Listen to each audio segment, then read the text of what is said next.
Hi, Donna. We're so honored to have you here today. So I want to start off with the first question. Could you just walk us through this incredible career journey that you've had and give us a little detail about the journey overall and what got you to where you are today?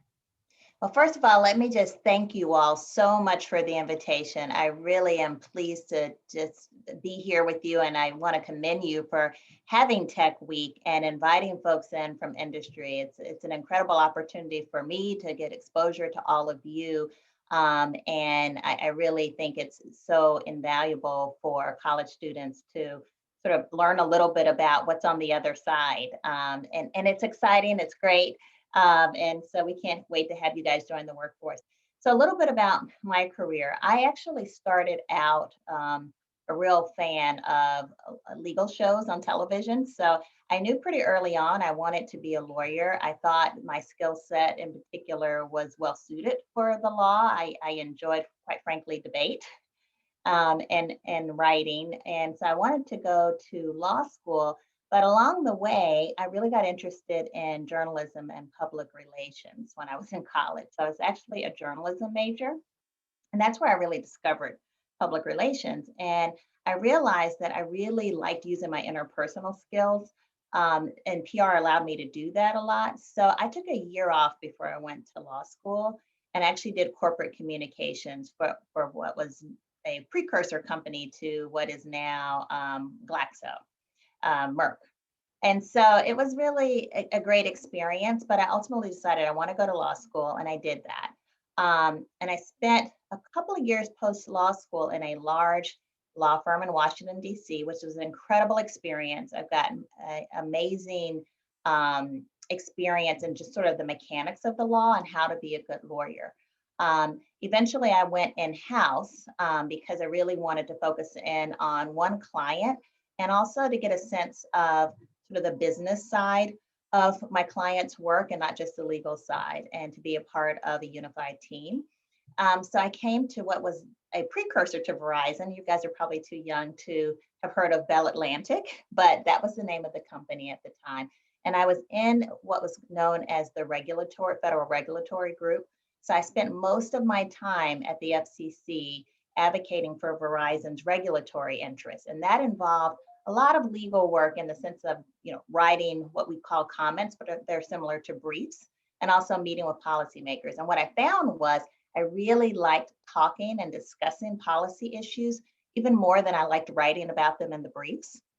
And I liked sitting around the table figuring out what should the law be, what should the policy be, as opposed to after the fact as a lawyer applying what the law actually was. And so I shifted my career and moved into the public policy world, which was a team within Verizon that worked very closely with the lawyers, but that spent a lot more time talking about policy issues and advocating for what the policy should be directly to policymakers. And so that's really what I spend the bulk of my time doing today, engaging with our business to develop what we think the policy should be, both to advance Verizon's interests, but also we have a really big interest in making sure that society and the communities we serve are benefiting from public policies.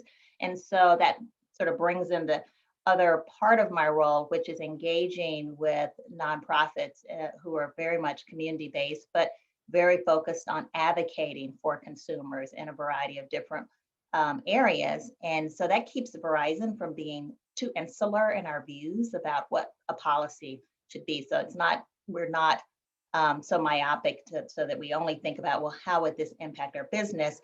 But we're informed by, how some of these policies will impact consumers and society at large. And so that's really exciting too, because a lot of these groups, particularly civil and human rights groups, are on the ground and they are experiencing some of the downstream impacts of public policy. So that's what I've spent my time doing today. And it's been a fun, interesting ride, and it's still going. That's wonderful. And there's so much to touch on there. So I want to first touch a bit more on your legal background and how that informs the policy work you do now. I know you talked a bit about that, but especially when it comes to controversial areas like consumer privacy and competition policy, and now your work in nonprofits, just in general, how does that legal background really affect your day to day? And how would you say that's evolved over time?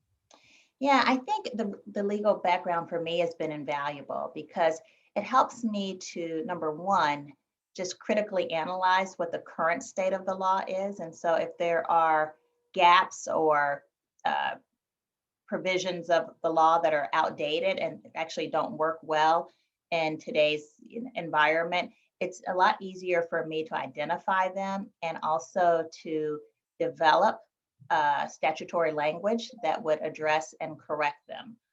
So I think, and it certainly helped me to think more critically in a more analytical fashion. And additionally, if I'm speaking with, a staffer on the Hill or a member of Congress, it's important for me to understand sort of the tasks that they have. So, I may be advocating a certain position, but then they have to ultimately, a staffer is going to have to reduce that to text in a bill. And so sometimes what may appear in writing may have unintended consequences in practice. And because of my legal background, I can more readily spot like, that's going to be a problem because that could be interpreted later by the FCC or a court to mean X, even though I think you mean for it to mean Y.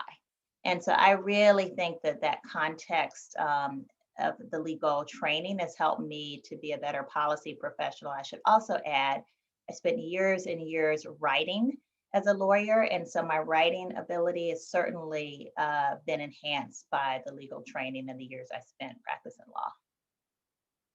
Thank you for that. As somebody who's interested in business law myself, I find this also interesting and very reassuring, I think, in what I want to do moving forward. Good. I'm curious to Excellent. hear too about the challenges you faced as a woman leader in technology and in the legal world, especially throughout your journey to become a senior vice president at Verizon. So any Yeah, a couple things. I think probably the biggest issue for me was really finding my voice and being confident in my ideas to be able to speak up. Throughout most of my career, and this frankly is still the case today, I'm often the only woman in the room. Um, Certainly, this used to be more the case than it is now, but I was often the youngest person in the room. That is changing over time. um, but definitely, I would be the only person of color, only African American in the room. And certainly over time, I've grown much more confident in my views. But some of the challenges that I had, throughout my career was sort of getting out of my own head. There would be times, and I should back up a little bit to talk a little bit about the culture at the company that I started working in, Bell Atlantic. It was actually a merged company. It was a merger between New York Bell and Bell Atlantic. And New York Bell was a New York-based telephone company. And I am from the South, North Carolina, and had a very different, it's really sort of culture shock for me working with a lot of New Yorkers, as you can imagine, New York sensibilities and just really ways of working were very different from the law firm that I'd come from, which was very sort of straight-laced and really prized decorum and professionalism. So I was working with a lot of hardcore New Yorkers, older men, and they had a style that was very aggressive, and they would yell at each other and sort of duke it out a little bit. And that was just the way they operated. And what I had to get comfortable with is, speaking up and sort of jumping in the ring, if you will, to say, wait a minute, or when they would cut me off, excuse me, I'm still speaking. And, they were more senior than I was. And some of them were my peers, but they were just older. And so I really struggled for a while, sort of trying to get out of my head. I would think of an idea, wouldn't say it because I wasn't confident in it. And someone else would say it, and it'd be a great idea. And so I think that's probably a fairly common experience with a lot of young women. And so I've spent a lot of time working on that and realizing that the best thing I can do is to believe in myself. And when I don't and I don't speak up, I'm not confident in my views, really the team suffers because they're not benefiting from my contributions because I'm not contributing fully. And so I think that has been probably the primary challenge, is really having the faith and the confidence to not just be my authentic self, but to embrace that my ideas were just as valid or as good as anyone else's. I love what you said in specific about the team not benefiting from your contributions. You know, when we hold back and are too scared to step up and speak, I don't think about it in terms of how much the team is missing out on the perspective that we provide. So I really appreciate that. Another through line that we see often when speaking to business leaders and female leaders in specific is the role of mentorship throughout their career. So I'm curious whether mentorship has played a big part in your role or in your career journey, and whether you mentor younger women and perhaps any advice you would give to younger women coming up today. Yeah, absolutely. Um, Mentorship played a huge part in my career, and continues to. And I would add to that mentorship as well as sponsorship. Throughout my career, I have had mentors, people, some of whom I worked directly for, but some of whom I didn't. I just worked sort of indirectly with. And that has just really been invaluable. They have taught me sort of how to navigate the corporate culture. So there are two things. There's doing the work and doing it well, which I think I knew. But then there's this intangible um, talent that you have to master when you're in a large corporation, and especially as you become more senior. Um, and that is sort of, how do you cultivate relationships and navigate to be able to have sort of the exposure that you're going to need um, from decision makers that may be outside of your organization or your sort of chain of command.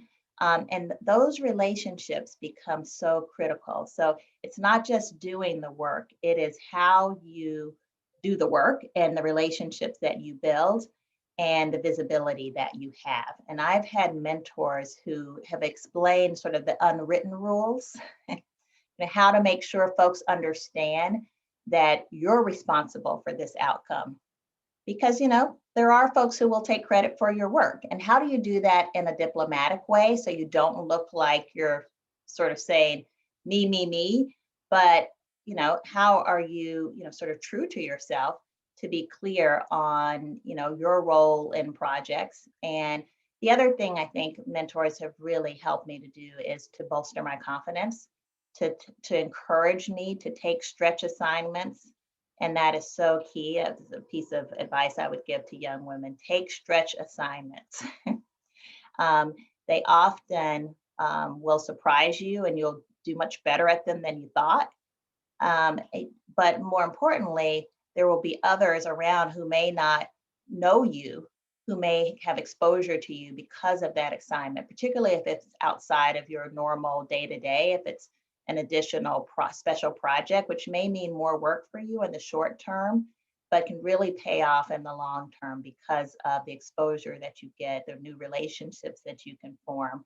And I think for me, at least, a lot of my sponsorship came out of taking stretch assignments where I was able to interface with people in other parts of the company who got to know me, so that when I wasn't in the room and decisions were being made about promotions or new opportunities, that they could speak up. And it helped me to develop a more widely known brand, because I'd work with a breadth and depth of people beyond my immediate responsibilities. So that's so important. Let me just quickly go to the advice I'd give to young women. The first is, please believe in yourself. That is just the most, I know you guys have all heard about imposter syndrome. It's real, but we have to combat it.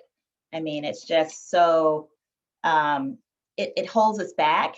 And again, the company isn't getting all that, it's paying for if you're not being, speaking up, providing the perspective that you have, which may very well be quite different from your colleagues. The other thing is, do not quit. There will be days when it is super hard. and you're like, can I do this? Do I want to even do this? But hang in there, don't quit. There will be times when you may doubt yourself, but continue to stick it out. The other thing I would say is put the oxygen mask on yourself first, but bring others along. We are all in a very intensely busy culture, and many of us are overachievers and we strive, but it's so important to take a step back and do some self-care, because you're no good to anyone if you are on empty. Take some time to refuel, restore, rejuvenate. Your creativity will be better. Your ability to collaborate with others and just work with others will be better. And ultimately, everyone will benefit if you are, in a state where you can really be at your best and not feel depleted. And that's very difficult when you have a lot of competing demands and a heavy workload. I think that's so important for the moment we're currently living in. And in terms of taking on stretch assignments specifically, what has been one of the most challenging and or riskiest decisions that you've made in your career? And how did you approach making that decision? And in general, what advice would you have in regard to taking risk early on?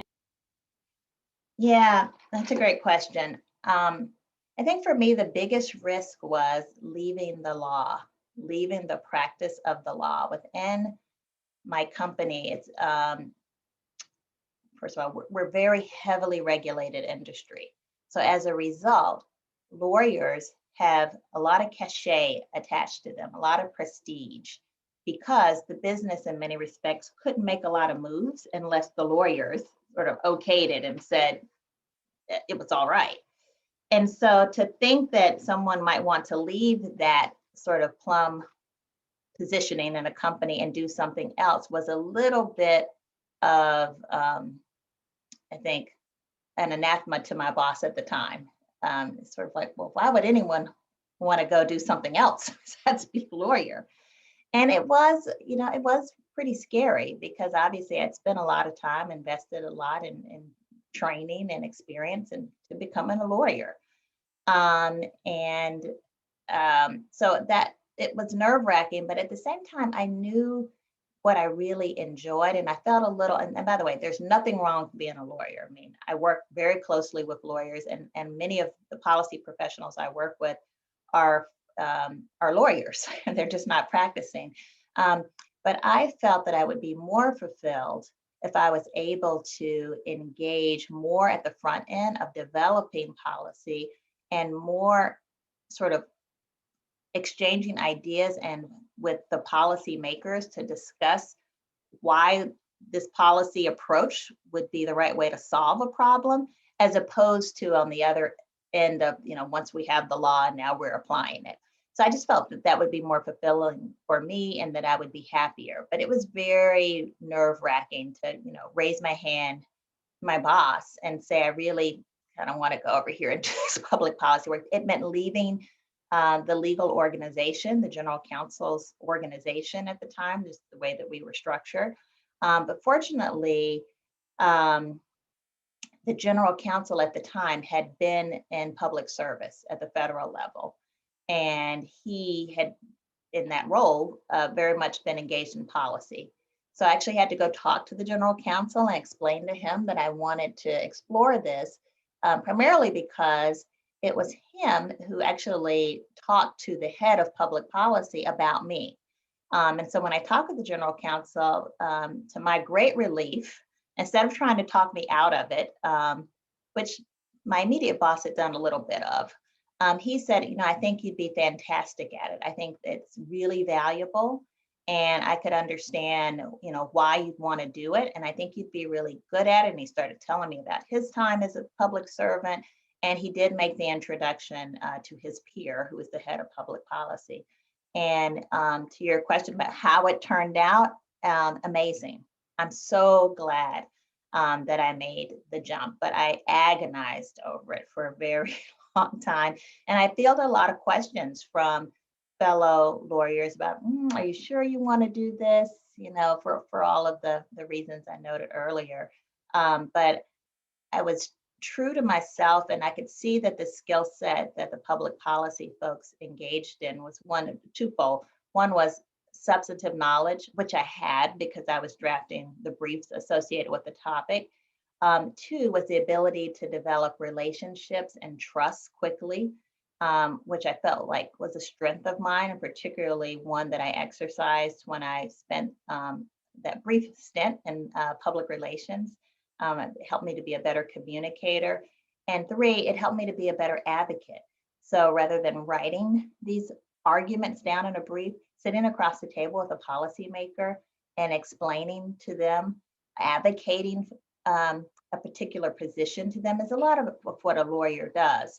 But I found that so much more fulfilling than sort of spending a lot of time drafting. And that's not to say that lawyers only draft. They certainly are. Oftentimes when I'm talking to a policymaker, a member of our legal team will be with me. But it was absolutely the right decision for me. And I'm so glad that I mustered up the courage to make the leap. I love that, especially with this year and so many of us having to make such unique decisions that we thought we wouldn't even be presented with. So in a similar vein, obviously this year has been massively disruptive to the ways that we live, work, and operate, but at the same time, it's presented a lot of opportunity. So I'm curious how this year has impacted your work and your perspective on the work that you do. A lot of what I do, as I said, involves finding opportunities for Verizon to make an impact on society, a positive impact. We very much believe that our stakeholders include society. So it's not just our customers and our employees and our shareholders, which obviously are important, but it's also overall society. So we take corporate social responsibility to heart, and we really do believe we have an obligation to use our influence, our resources, our voice to champion policies and to help with programmatic efforts that are going to improve communities. And so we try to advance our core values about appreciating diversity, equality.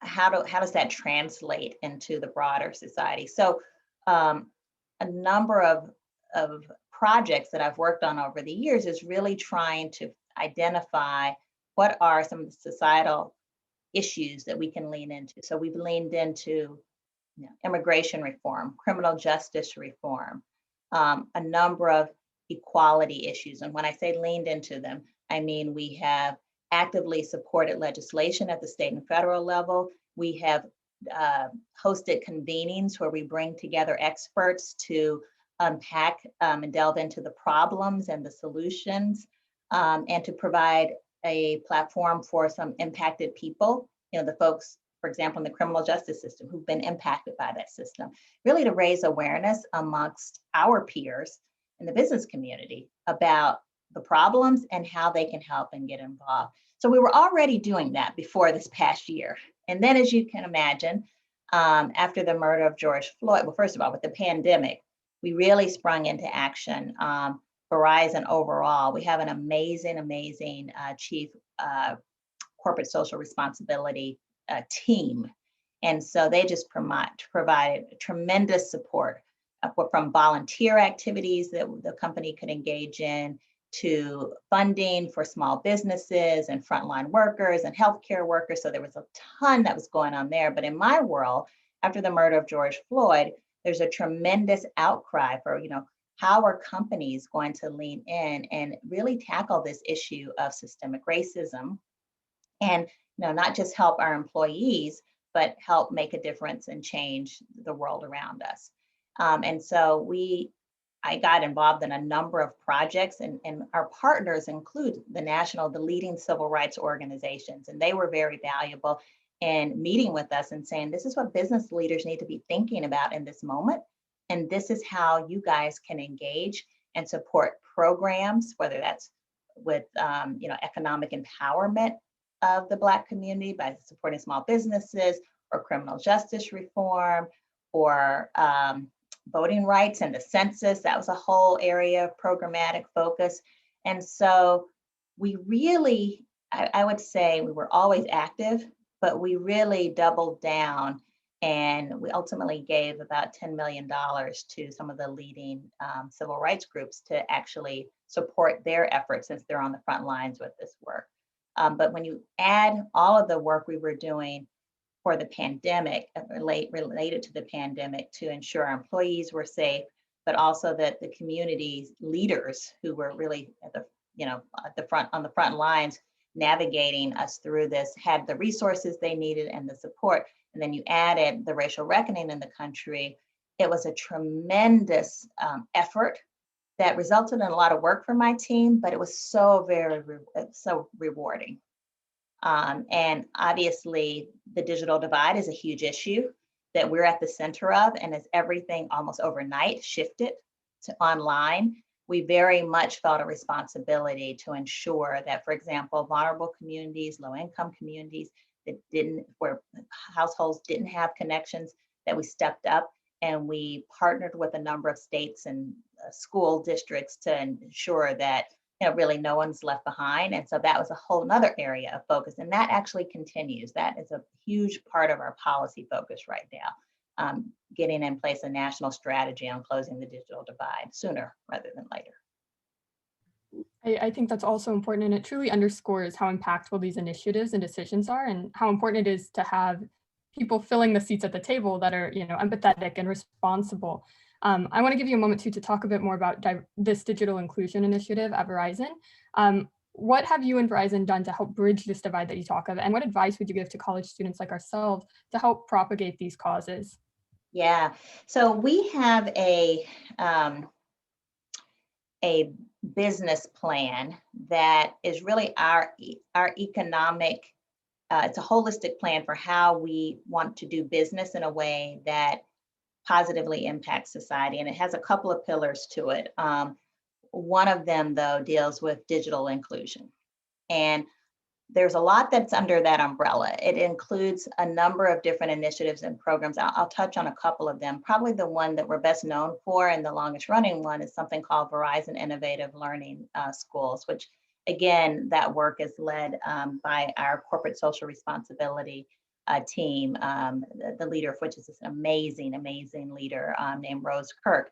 But what it is we go into Title I, so under resource communities, Title I, middle schools and high schools, and we equip those schools with technology, including connectivity and tablets. And we train the teachers on how do you optimize your curriculum using technology. And we do that. We're in a school for 4 or 5 years. We have created 5G labs within the schools so that kids can have, the exposure to immersive technology to enhance their learning experience. So that there's a huge education component to our work.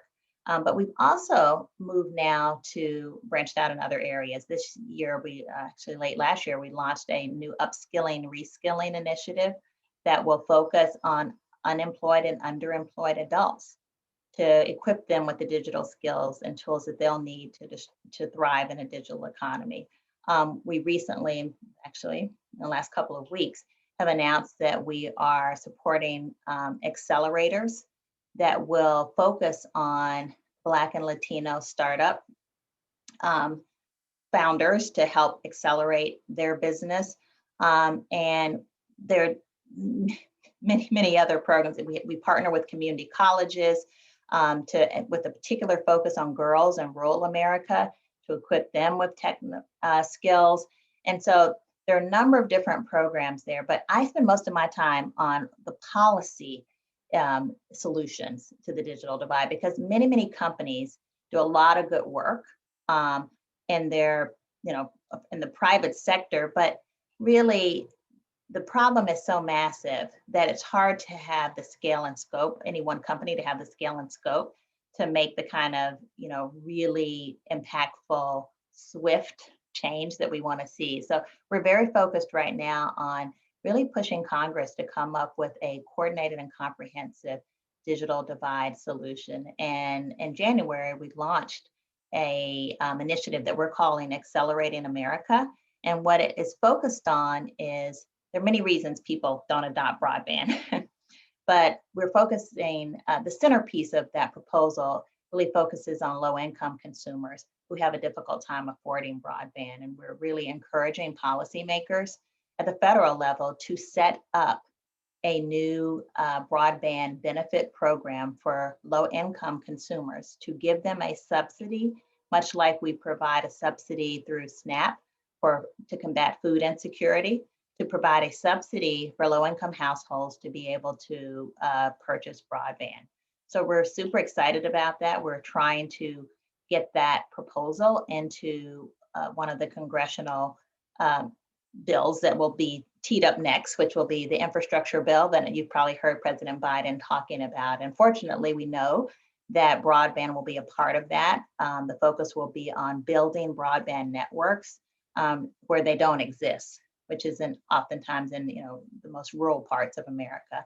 And so having those networks in place is super important, but it's only part of the solution. And we want to make sure that the other element, which is helping vulnerable communities who need assistance affording it, is also cared for too.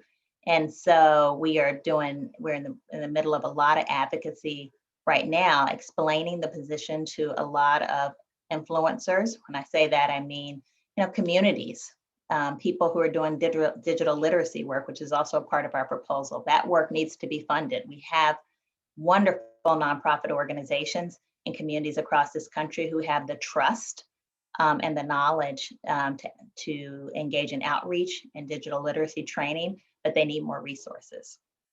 So what can students do? One, you guys are pretty proficient in technology. And so we know that one of the barriers oftentimes for people adopting may just be the lack of digital skills. And so to the extent that you had the time to volunteer at some of the grassroots organizations to offer your talents to help, maybe it's a senior community or a community where English is a second language or whatever it is, I think that's one way to help. The other way is to really, to the extent you're interested, to engage your policymakers at town hall meetings, send a letter, send an email, but work through the community organizations that are focused on closing the digital divide, that are not just doing the training, but frankly are doing the advocacy to create policy vehicles to really accelerate connecting more Americans. It's so amazing to see how widespread tech obviously has, become a key to our day-to-day lives in many ways that we don't even think about, and the role that tech policy plays in, improving that for everybody. Mm-hmm. This year, especially obviously with the pandemic, we've been using technology in a whole new way. I'm curious how do you envision the technology industry evolving over the next few years in response to what we have seen this year? And are there any trends that you think are here to stay? Yeah, well, it's so interesting. Verizon is a member of an organization called the Business Roundtable, and it's a organization of the 500 largest companies in the country. And there's a technology subcommittee, and Verizon is a part of it. And one of the things that's been most fascinating to me is to hear from companies outside of the tech space about how critical it is to close the digital divide. They really have a lot of passion around it. And they've been actually some great supporters of this proposal that I just laid out about providing a benefit to low-income people. And it's because every company sees, when they look on their roadmap for the future, their blueprint, it's going to require their customers, their patients, their vendors, everyone's going to have to be connected. And so they understand that now. And so they are, many of them, joining us and focusing on this issue with policymakers. So I think a couple of trends are here to stay. I mean, we certainly saw, we have small, medium, and large business customers, particularly some of the smaller businesses and even some of the medium and larger ones who have invested in technology, but maybe not as much as they wish they had when the pandemic hit. And so there's a huge, huge focus on getting the technology in place going forward, because it's really critical just for their survival. If you were a small business and you didn't have connectivity with your customers, it was really kind of the kiss of death. A couple of trends, I think. Remote first working. I mean, that mindset I think is here to stay. It's a win-win, I think, for employees and companies. You're providing a lot more flexibility for employees to sort of structure their lives around, or structure of their work rather around their lives instead of the other way around. And now we see that productivity didn't suffer, and in fact, in some instances, productivity increased. So I think this remote first work mindset will continue, and I suspect that companies will be looking to retain the best of what we've learned while we've all been working from home, and so we don't lose that, add to that what we all missed, right? So I suspect we'll see much more of a hybrid model, and not going back to 5 days in the office all day. I think another trend is going to be a huge focus on cybersecurity and people becoming more educated about their security online. When everything shifted online, average everyday people were learning and buying food and doing telemedicine visits, et cetera. I think it really raised awareness about how important it is to have secure connectivity, right? To be really up to speed on your cybersecurity protections, your passwords, all of that. And so I think that's really helped. Personally, I think there's going to be a huge shift to, tech-driven home fitness, I think is here to stay. Whether it's the Peloton, Echelon, the Mirror, the boxing apps, et cetera. I think, a lot of consumers have invested a lot in those tools. And I think it's going to be hard for the gyms to get a lot of people back in there anytime soon. So I think that'll continue. And the digital self-service model, I think, is here to stay. I mean, a lot of utilities, a lot of companies, from necessity, actually, to keep their employees safe, have moved to that. But, there's a lot to be said about that. I mean, Verizon, we certainly do a lot more self-serve now. And we've been moving in that direction for a long time. And frankly, millennials, like you guys, are very comfortable dealing with the digital self-service interfaces. And I think that's just going to continue. And I would be remiss, and this is the final one I'll mention, well, two. I think telemedicine, man, like diagnosing people through telemedicine visits, I think that is going to really stay with us. It used to be that you felt like you had to go inside, a clinic or something to be diagnosed. What we saw with COVID, that is hugely beneficial for folks to be able to do at least some of those initial diagnoses visits via telemedicine, particularly helpful for people who are not close to a clinic, for elderly folks who don't have the mobility to get out to the doctor's office. I think that's going to stay.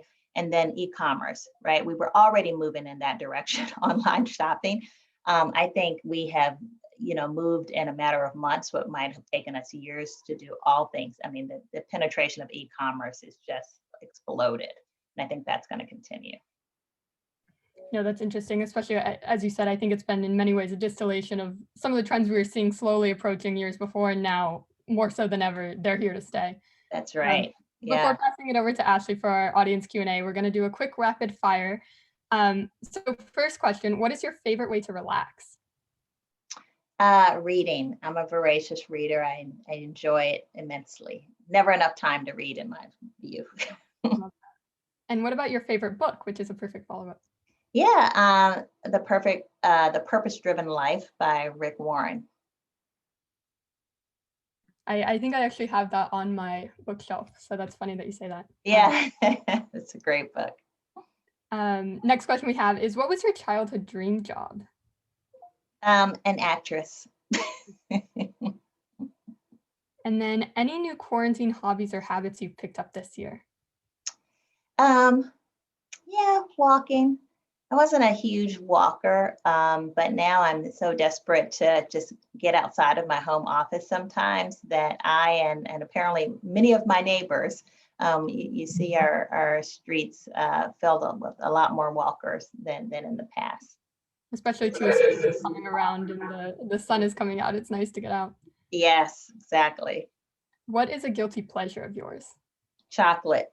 With you there. I'm with you there. I'm a Who would you chocoholic. yes, all the way. Who would you say your role model is? My mom. My mom, she passed away a couple of years ago, but she was so impactful to me. She was extremely smart. And if she had been born in a different time, there's no telling what she would have done. She was a news junkie. Her profession was she was a librarian, and she read to me all the time. It's probably why I like to read so much. But she was also fearless, and she taught me and was really helpful for me when I would be afraid. And throughout my career, when I'd have a big presentation or an opportunity for a new job or promotion would come up, she really taught me, and you've probably heard this before, you can feel the fear and do it anyway. Do it afraid, but do it. And that has been just invaluable to me. And I still use it to this day when um, I feel apprehensive about something or just, fearful. And, she really said, embrace it, feel it, acknowledge it. It's real, but then do it anyway. I love that, and that's always relevant, but especially, with this year, I think I'm definitely going to keep that in mind. Next question is best advice you've ever received, which is a big question. Actually, it's probably the one I just gave you about feeling the fear and doing it anyway. I think probably secondarily would be I got a lot of advice about following my passion career-wise. And so while there were some detractors sort of saying, why would you ever want to leave being a lawyer? I had a lot of folks saying, listen, you're going to spend a lot of time doing whatever it is you choose to do in your career. You need to enjoy it and like it, or it's going to be drudgery and you're going to be miserable. So don't worry so much about the prestige or the pay. Do something that is fulfilling and you will be successful. These other things, will likely come. And even if they don't, you won't miss them if you are enjoying what you're doing. And I think that's really true. Amazing. I think that's such a great note to end on, and I'll pass it now to Ashley. But first, I want to say thank you so much, Donna. This has been absolutely incredible. Well, and I will thank hear many you. of your words. So, Ashley, go ahead and we'll move on to the audience Q&A. All right. Thank you so much. Yeah, echoing what Alex said, thank you so much. So much great advice, so many great insights. I really appreciate you sharing with us. Diving into the audience Q&A, the first question is, 4G enabled the global adoption of new life-changing mobile technologies. And the regulation of these technologies through privacy laws, etc., is coming to a head. Do you think 5G will create a new wave of technologies that need to be regulated? And as Verizon, do you take responsibility for addressing the policy of technologies that run on your network? Yeah, so I do think that technology is going to, that 5G is going to enable so many amazing products and solutions. Everything from, driverless cars to smart city solutions to immersive educational applications that are going to bridge miles and miles for low-income kids who may never be able to travel abroad to see all these cool things. But so I think that's true. I do think that there will be areas that smart regulation is necessary, right? I mean, we're seeing AI emerge in a lot of different use cases. Some of those use cases are pretty low risk, and some of them are, much higher risk. And so I think we as a country are going to have to grapple with how do we develop smart rules of the road that will create a balance so that you don't quash innovation, but you also don't let it run amok, right? There have to be some guardrails to ensure that, for example, people's civil and human rights aren't trampled. When you talk about, privacy or issues like algorithmic bias.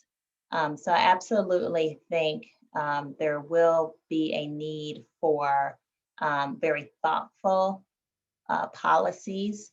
But I think, first we've got to learn a lot more about some of the implications of some of these technologies so that we can really strike the right balance. And these are complex areas for policymakers to delve into, which is one of the reasons I think we still don't have a federal consumer privacy law in the country, because there are a lot of complexities that, if you're a member of Congress, you've got a lot on your plate. And I think our members over time, members of Congress have really become a lot more sophisticated on these issues and a lot more educated about the impacts of the technologies, as we've all learned as issues have emerged. So yeah, and to the question of do we advocate on some of these issues? We do. Most of our time is spent on ensuring that we have robust 5G networks and advocating on issues related to that in front of the FCC. Now, that 5G network we know will be the foundation for so many other technology solutions.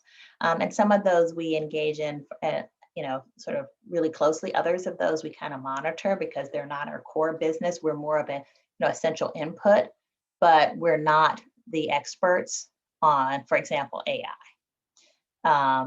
But yeah, I mean, I often refer to smart regulation because, you don't want it to be the Wild Wild West out there. You also don't want to have such prescriptive regimes in place that the US isn't able to continue to innovate and to be competitive on the world stage as other countries like China and others are, speeding ahead to innovate and, really control the next generation technologies.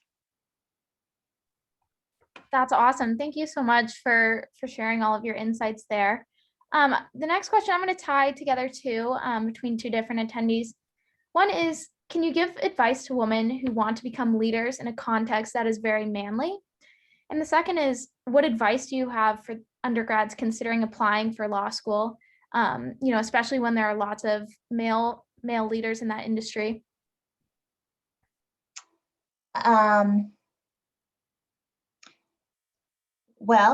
Applying to law school, let me start with that. There is a lot, fortunately, there are a lot of law schools. So I think your audience is probably, if you want to go to law school, you're probably going to be able to go to law school. I think the harder thing sometimes is when you get out, what does the economy look like? What's the job market look like? And how many opportunities are there? And one of the things that I think is really critical is when you're in law school to really make use of your summers to get as much experience as you can, but also to make as many relationships as you can. So, it's pretty standard for people who want to go into the private sector to go to a large law firm or a medium-sized law firm or a small law firm, but to get some legal training in the summer, or if you want to pursue public service, to go into a prosecutor's office or a public defender's office. I think those are excellent opportunities. One, for you to get a taste of, do you really like this? And to either rule out what you don't like or lean into what you do like. But I think those summer experiences are really critical. In terms of navigating a field that's very male dominated, I'm going to go back to some of my earlier comments about, and first of all, let me just say, most of my mentors and sponsors have been men. And I found them to be, great champions during my career, and also helpful in helping me to navigate issues that involved other men. And I certainly have had women mentors as well, but I think, allyship is real. And you should know that we have a lot of good male allies out there in the workforce. But I do think, really just, leaning in. And when I say that, I mean not just with your ideas and speaking up, but even with your body language, leaning in physically and, speaking up, being counted, and not allowing folks to, make you feel like your ideas are, or you should be, diminished or dismissive of you. Oftentimes women do struggle with being cut off in meetings. And, really, I mean, we saw that right in the vice presidential debate where now Vice President Kamala Harris had to continually say, I am speaking. And I think that was super instructive, and a lot of women professionals, I'm sure, could identify with that. You just have to say, wait a minute, I'd like to finish my point. And so there are numerous microaggressions, obviously, dealing with gender and race. But I think the most empowering thing for young women to do is to own their voice, know their voice, use their voice. It will frustrate some, but they will respect you over time for doing that. And they will know that they have to contend with you, that you're going to have a point of view. It's a well-informed point of view. And that when you take it, you're going to, defend it and stand up for it. That's great advice. Thank you so much. We have just a few minutes left. So for our last question, I'd love to hear, what are you most optimistic about, both in industry and in your own career, looking into the next couple of years? I'm most optimistic about where technology will take us. I think that technology has the ability to be a huge equalizer. Now, certainly we have to address issues like the digital divide to make sure that we aren't leaving anyone behind. But when I think of the possibilities of doing things like helping to improve healthcare in underserved communities through things like telemedicine or, remote robotic surgery. If you're in a, rural Alabama and there's this, amazing specialist at the Mayo Clinic, but you're not going to be able to get there. To be able to have that type of expertise through telemedicine beamed into a local clinic to help the doctors there, or to bridge the gap in terms of educational experiences, again, for underserved communities who may not have, kids with parents who can take them abroad to see, many of the things they learn about, to be able to experience them. That we actually have gonna sound funny, but a immersive experience for the March on Washington, for Martin Luther King's speech. Like, it's like you are there, and it's through AR, VR technology. Or if you're talking about just all of the opportunities that people who may not have a 4-year degree but can learn coding or other technical skills, their ability to have higher skilled, better paying jobs because of technology, or for our cities to run more efficiently because of smart city solutions to be more, not just efficient, but safer, providing public safety officials with new tools, or first responders with new tools. I mean, the sky's really the limit there. So that's what I'm most optimistic about. And I think I'll see a lot of this in my lifetime, even the driverless cars, which for someone who has an hour commute each way, I'm looking forward to that. I can get a lot of work done as I work battling traffic. And I think for my career, what I'm optimistic about is the young women that I see like you, a lot of young women starting who are so confident, so talented, and just very focused on, where they're going, what they want. And they are really in a way that I wasn't, very, self-possessed and self-assured about, what they want and how they're going to get it. And I think we're going to see far more women leaders in the next decade. And, I'm just super, super excited about that. That's awesome. I think that is a great note to end on. Thank you again so much for joining us, Donna. We really appreciated it. For everyone else who's on the call, we wanted to give a quick reminder that Springternships applications are now open. This year, we're offering part and full-time internships in a variety of different industries with roles in tech, finance, marketing, social media, and more. Please visit stanfordwomeninbusiness.com/springternships for more information and for the application. Once again, thank you so much, Donna. We really appreciated having you. Thank you. And thank you Appreciate the everyone for invitation. joining.